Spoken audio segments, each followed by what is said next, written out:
everyone. It's weird to be on a screen, but also great just to be with you.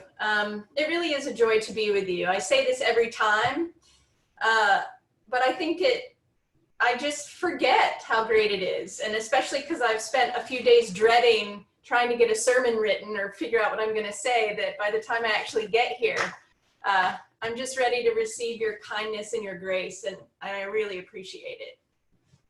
So, stillness, it's not what you think. I actually have something I'm going to read today.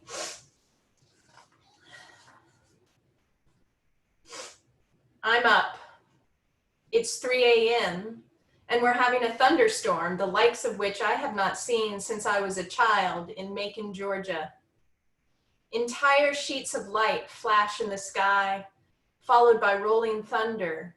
Then a jagged bolt ignites between the trees, trailed by its own raucous boom. Back then, my mother would make us put on our thickest rubber-soled shoes and stay several feet away from any window. The electricity outside would spill into our house as my siblings and I danced excitedly about the den, tracking the miles between a lightning strike and our ears. Now I've moved to the bathroom at the far end of the house, the one with the view of the peninsula and the bay all the way up to the city.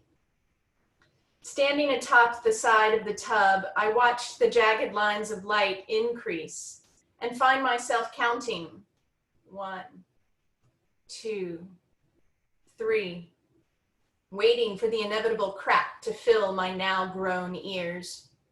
The wind and even a few raindrops make their way inside through the open picture window, where I am transfixed by nature's display, desperate for the show to go on.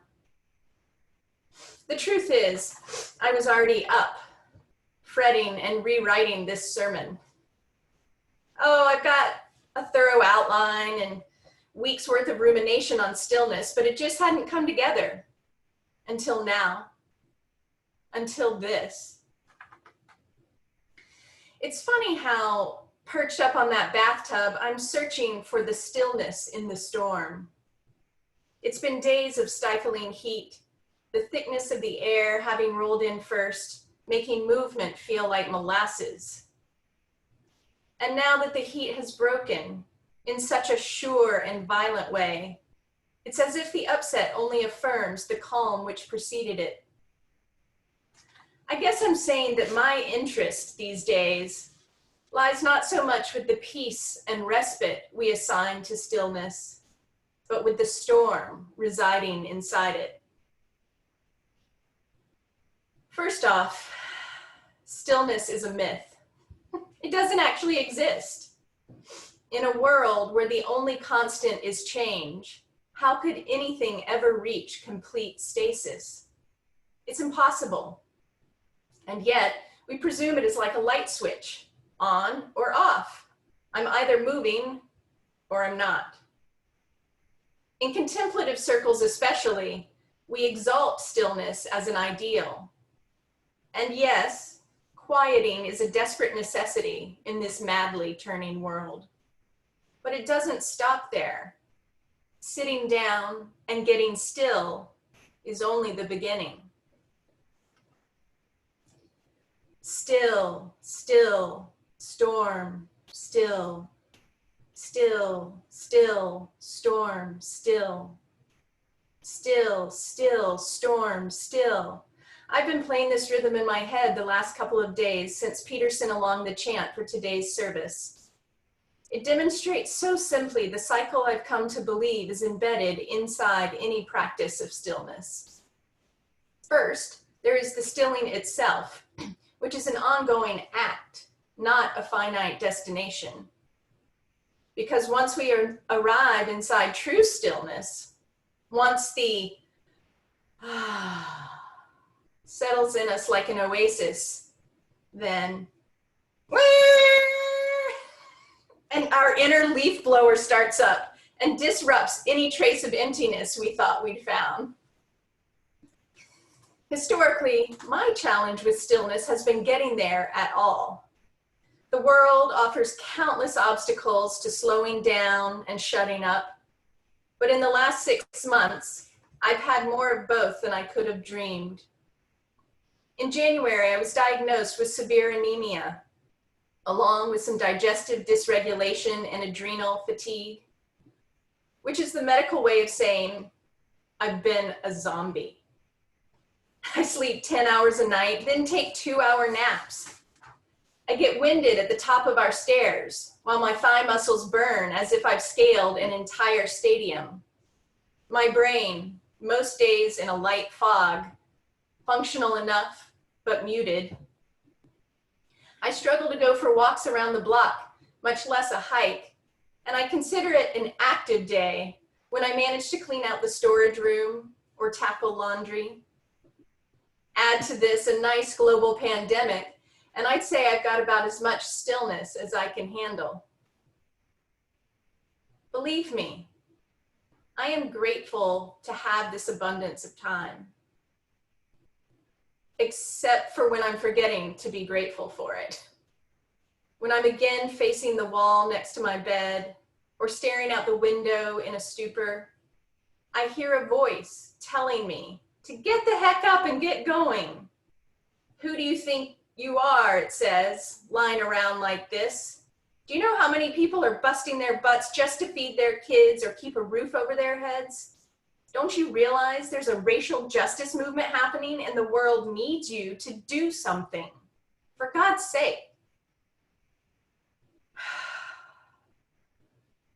Harsh, isn't it?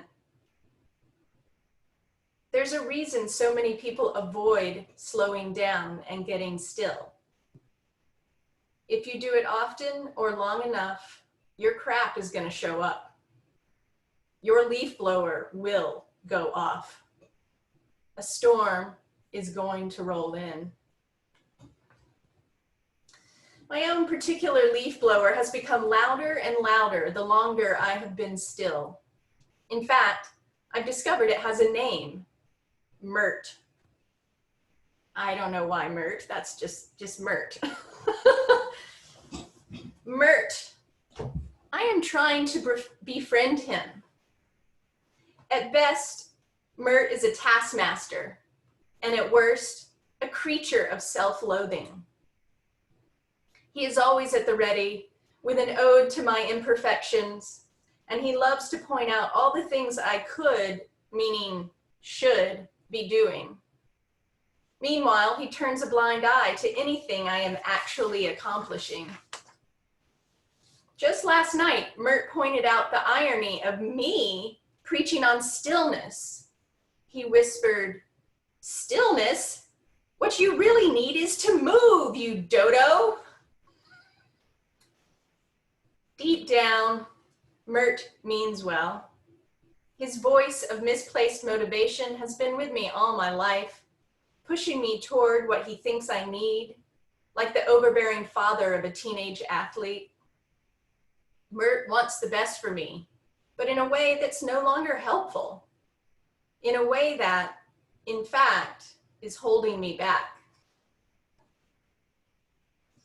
Last Wednesday, I was lying still on my stretching mat and happened to look over and notice a minute worm thing crawling along the carpet beneath our cat flap.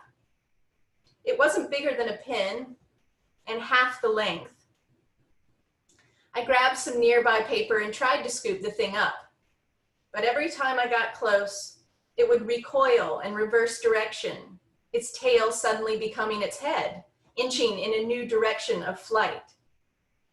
Here was this teeny tiny worm, trying to stay alive and escape the bright pink monster of an envelope scrap, scraping again and again my effort of rescue. I was torturing it in order to save it.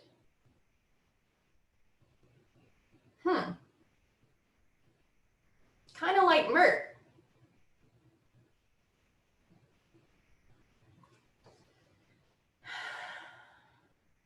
A few weeks ago, in conversation with my spiritual director, Jenny, we stumbled onto an interesting dichotomy.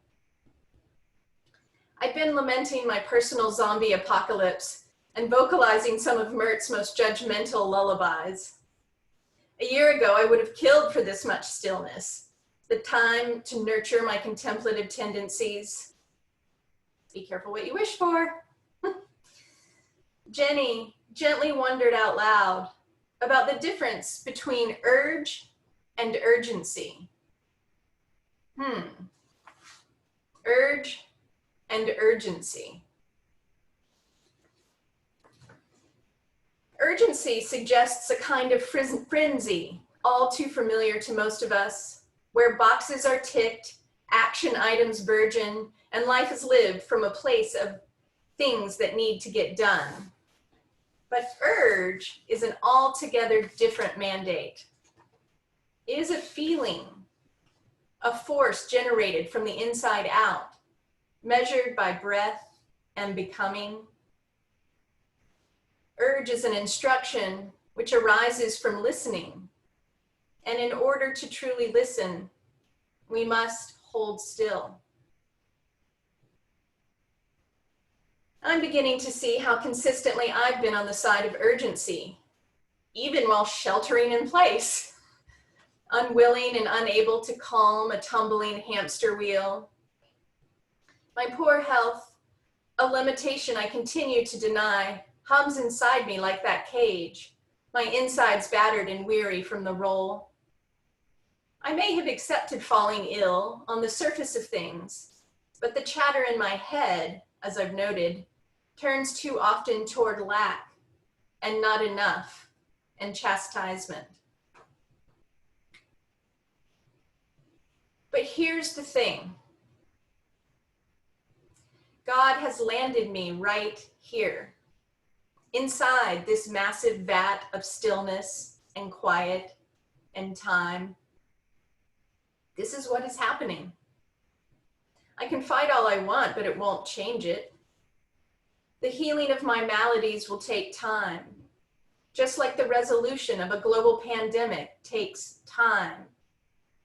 Just like the far too long arc of social justice and moral clarity will take its own sweet frickin' time. Our reading from Neruda today gets it right. He talks about this one time upon earth, without language, without locomotives, where an undeniable sadness emerges from the collective quiet. His words echo these troubled times, our pandemic stillness, opening wounds that feel like death. But then he reminds us that after death comes life. The fallow seed steeped in stillness does not begrudge winter. It merely waits, and in some cases waits and waits and waits for the urge to reach toward the sun, to rise at last above the ground and take in one full, blessed breath.